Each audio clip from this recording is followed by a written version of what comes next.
Hello students, this is Shanaz and today I will start lesson number 8 motion of 9th standard science. Now this is the first chapter of physics. In 9th standard, now science is actually divided into three parts, that is physics, chemistry and biology. Up till 8th standard the science which you were studying was all general science. Now, in chemistry, we study about matter, atoms, molecules, and all organic and inorganic substances. In biology, we study about living organisms. And in physics, we will study about the things which are happening around us. That is, we'll study about the nature or natural phenomena. Now, from ninth standard actual physics starts. In ninth standard physics there are numericals. Some students they feel numericals bit difficult, but if you will understand the concept of the chapter, then trust me, numericals are very easy. In this chapter we will study about motion and all the physical quantities related to motion and types of motion. Now first of all, what is motion?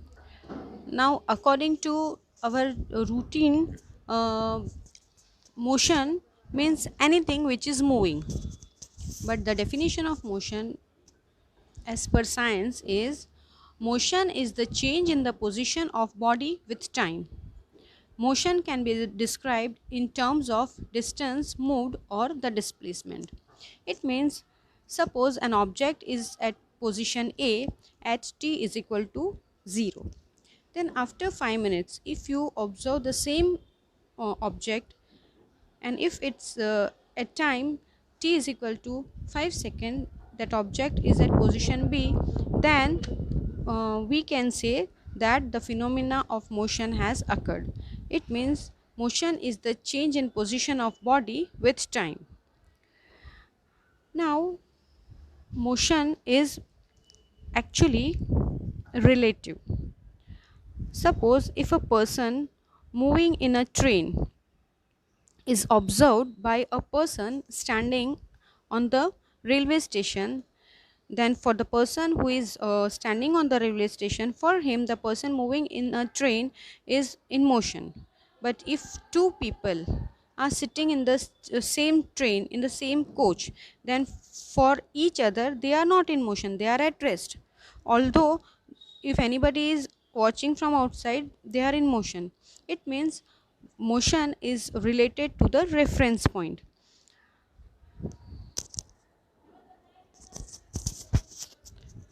Now suppose two cars are moving with different speed. Suppose one car is moving at the speed of 50 km per hour and the another car is moving at the speed of 80 km per hour. If a person who is standing outside the car is watching both the cars, for him both the cars are in motion. But if two persons sitting in the same car, if they observe each other, then for both of them they are at rest, because they both are moving with the same speed. And if two cars are moving with different speed, then the car which is moving at the rate of 50 kilometer per hour, if a person sitting inside that car will observe another car which is moving at 80 kilometer per hour, then he will feel that that car is moving with the speed of only 30 kilometers, because he himself is moving with the speed of 50 kilometers. So motion is relative.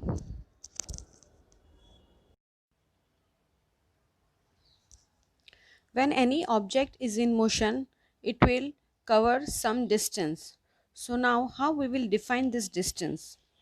The distance moved is the actual length of the path traveled by a body. When any body is moving, the length of the path, the total length of the path is equal to the distance covered by it, or distance moved. Now, another physical quantity related to motion is displacement.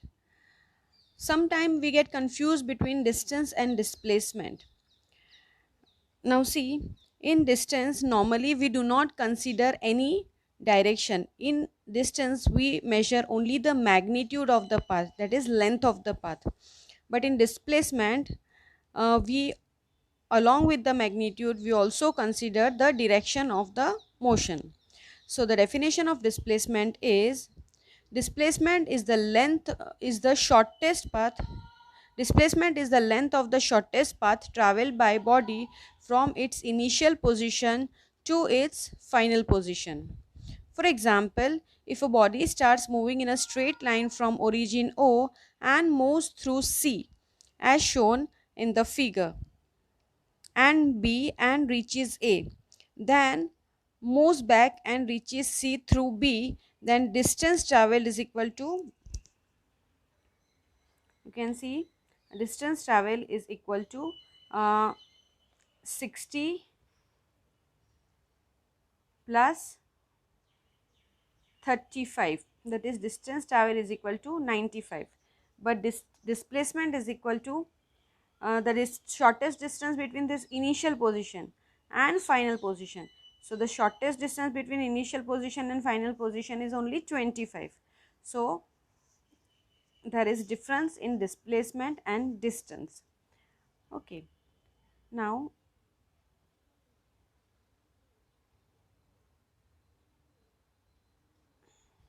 suppose an object is at position A, then it moves and come to position B, then again it moves and come to position C. Now the length of the path travel from A to B is suppose 2 centimeter, and the length of path travel from B to C is equal to 3 centimeter. So the distance covered will be equal to distance is represented by S. Distance covered is equal to 2 plus 3, that is equal to 5 centimeter. Now if you want to find the displacement of this object, then it will be equal to the length between A to C. Suppose the length between A to C is 2 centimeter, so the displacement will be equal to 2 centimeter.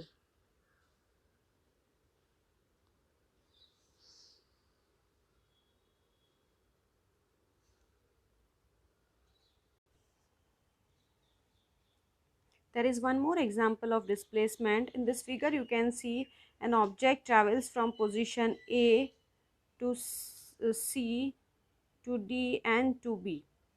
So the distance covered by an object is equal to the length of entire path, but the displacement of an object will be the straight line between A and B, because it is the shortest distance between the initial position and final position.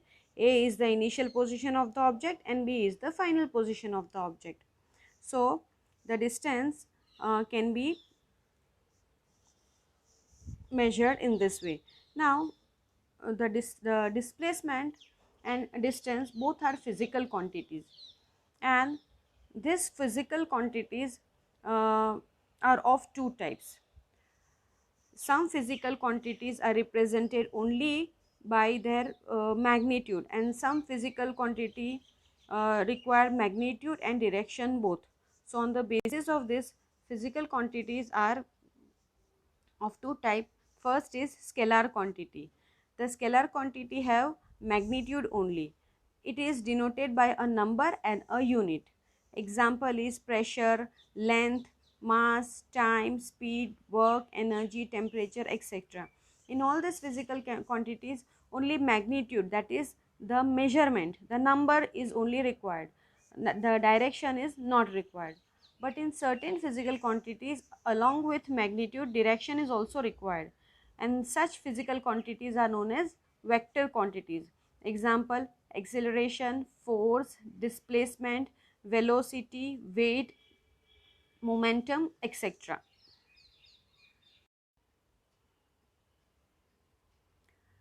As I said, distance is the total length of the path traveled by a body. So distance is always positive, but displacement can be positive, negative or 0. Now we will see how displacement can be positive, negative or 0. Suppose an object is at position A, after some time it moves to position B.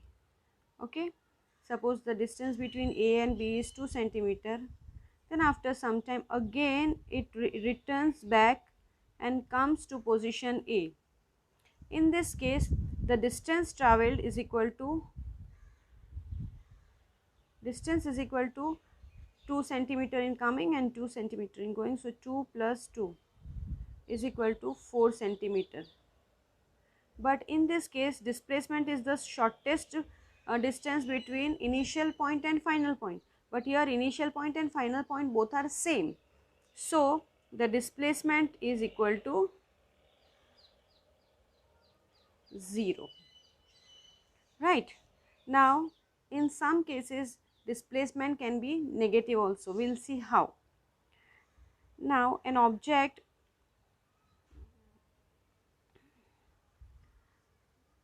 moves from position A to B and again it comes back to position A, and in the same direction 1 centimeter away it moves towards position point C. So the distance between suppose A and C is 1 centimeter. Here the distance will be equal to 2 plus 2 4 plus 1 5. So total distance covered is equal to 5 centimeter. But displacement is equal to distance between this is initial point, is initial position, and this is final position, and this the distance between initial position and final position is 1 centimeter.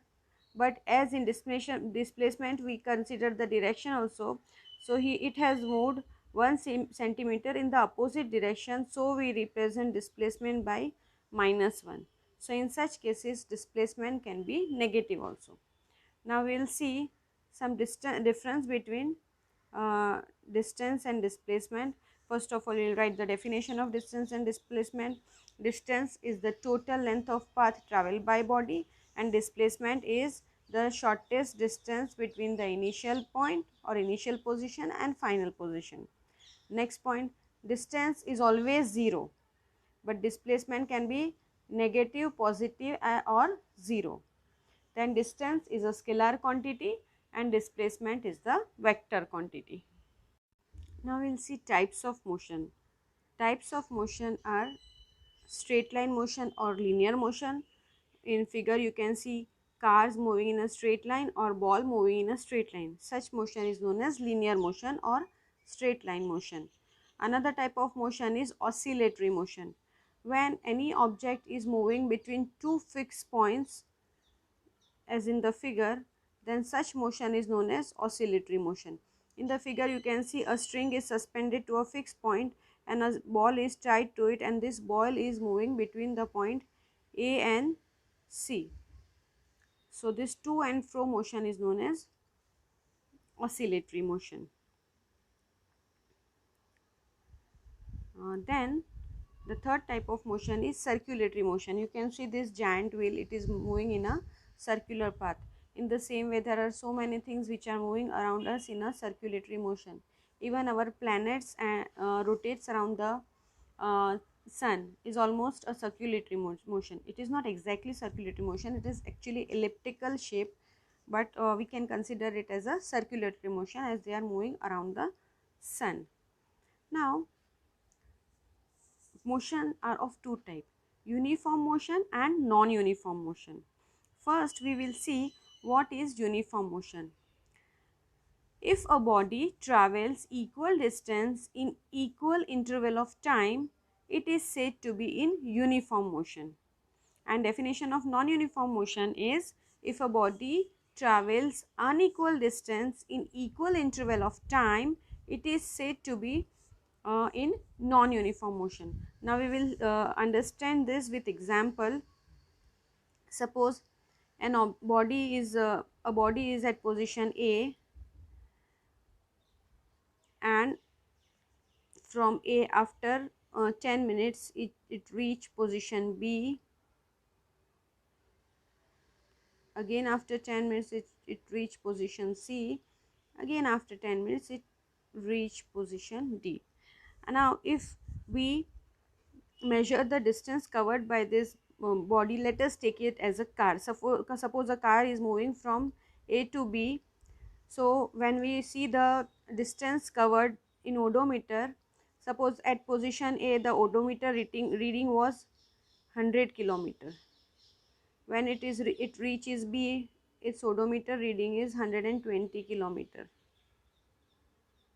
Then at C it is 140 kilometer, and at D it is 160 kilometer, right? So after every 10 minutes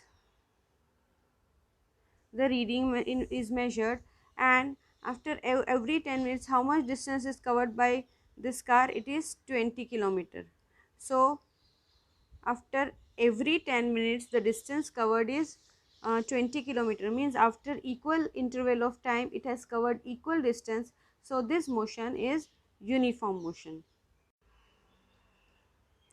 Now same way we will see one example for or of non-uniform motion. Suppose a car is at position A, then it goes to position B, then it goes to position C, and then to position D. Now after every 10 minutes the distance covered by the car is measured. From A to B it takes 10 minutes, same way from B to C it takes 10 minutes, and from C to D it takes 10 minutes. When the car is at position A, the distance in odometer is 100 kilometer. When it reach B, its distance is suppose 120 kilometer.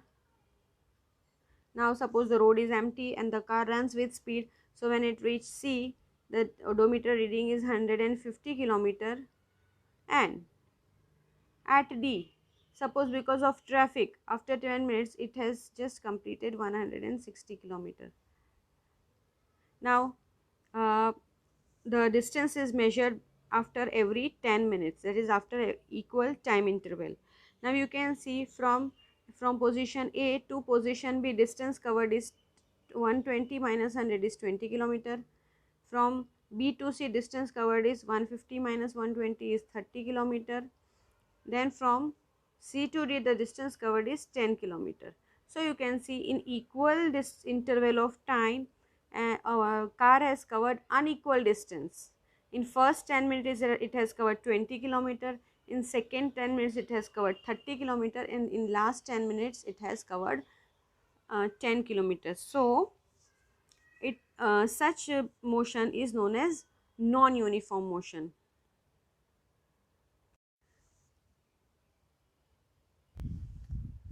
Now some example of non-uniform motion. The movement of clock's hand and movement of pendulum is the example of uniform motion. See, when you see the clock at fixed interval of time, the hand of a clock covers the fixed distance. So the motion of the hand of a clock is uniform motion, as well as the motion of pendulum is also uniform motion. An example of non-uniform motion is a movement of a asteroid and the bouncing ball is the example of non-uniform motion. Normally in day-to-day life, most of the motions are non-uniform only. When we drive a car on a road, see, sometime when we start it is slow, then when the road is empty we gain speed and the car moves fast, then sometime because of traffic or we need to take turns, so again we slow down. So we never move with a uniform motion while riding any vehicle, either car or bicycle or any two-wheeler. Even the train which moves on the track is also a non-uniform motion. Yes, it sometime between any two fixed point it moves with uniform motion, but the entire distance covered is not with uniform motion. Now in day-to-day life we have observed that different objects may take different amount of time to cover a given distance. So we need to check the rate of motion. Now rate of motion can be measured by speed. So what is speed? Speed of a body is the distance travelled by the body in a unit time. So speed is equal to distance upon time. If a body travels a distance s in time t, then its speed v is equal to s upon t, where v represents speed, s represents distance and t represents time. The SI unit of speed is meter per second. And the other units of speed are centimeter per second and kilometer per second. Speed has only magnitude, so it is a scalar quantity. Now in our vehicles, you must have seen two meters. One is a speedometer and one is odometer. Odometer measures the distance covered by the car or the vehicle, and speedometer measures the the speed of the vehicle. Now normally it is difficult to find speed at every point of the route, speed at every point. So normally we consider average speed. So average speed can be for non-uniform motion, average speed can be find out by the total distance covered by an object or a vehicle divided by total time taken. Suppose the total distance from Surat to Mumbai is suppose 300 kilometer, and it takes 5 hours. A car takes 5 hours to complete the entire distance. Now it is not necessary that the motion of the car is uniform, it can be non-uniform. So if you want to find average speed, how you will find? Average speed is equal to the total distance, that is 300 kilometer, upon total time, that is 5 hours. So 5 ones are 5 and 560 is 300. So the average speed is 60 kilometer per hour. So in this way average speed can be calculated.